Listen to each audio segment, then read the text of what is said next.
As I make my way through this journey we call life, it's become more and more clear that in order to live as full a life as possible, I must be open to feeling all of its sensations, including those less than perfect, not so good, oh bugger, and downright negative ones too. To be clear, in my reverie today, I'm not talking about chasing down a bad feeling or creating situations so you can be like, this feels horrible. I'm not referring to being okay with chronic pain either. What I'm musing over today is about being emotionally flexible with life.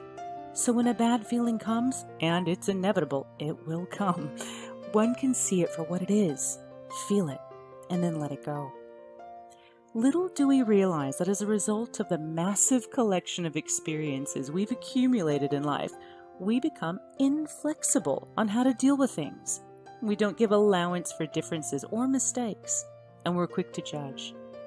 What's interesting about this is, in accumulating those negative feelings and embracing them longer than what's necessary, we end up becoming what we don't like. But I get it. When something bad happens, you go into protection mode. We all do. That's only human. And it's very likely by this point in life you have a set of processes or actions you do to shut down when something bad happens. You're like, nope, no way, no more negative experiences, thank you very much. And then you shut the door or put up a shield, push and hit back or duck and cover.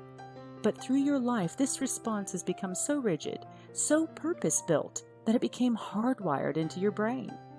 And that's where the loss of flexibility sets in, almost like there is no other possible way one could react to something bad.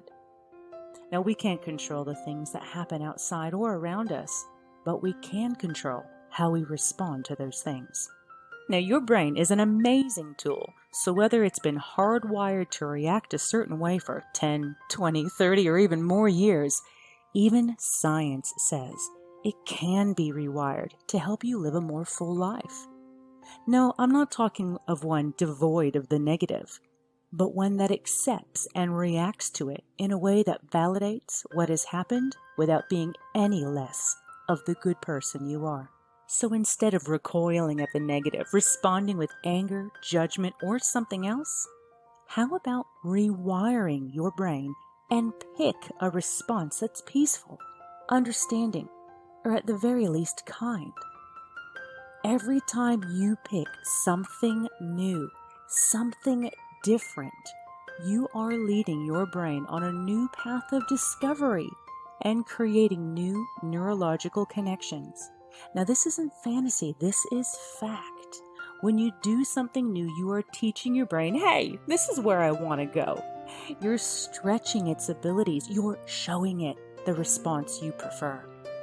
The more you pick the positive, the stronger that connection becomes, until one day, guess what? It's hardwired to be your response.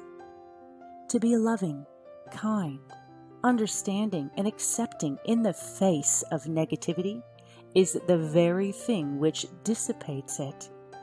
This is a pathway worth teaching to your brain. It's worth practicing.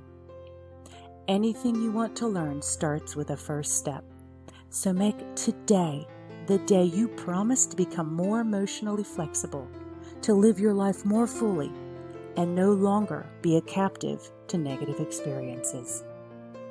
Thank you so much for listening today, my sweet friends. Big love to you.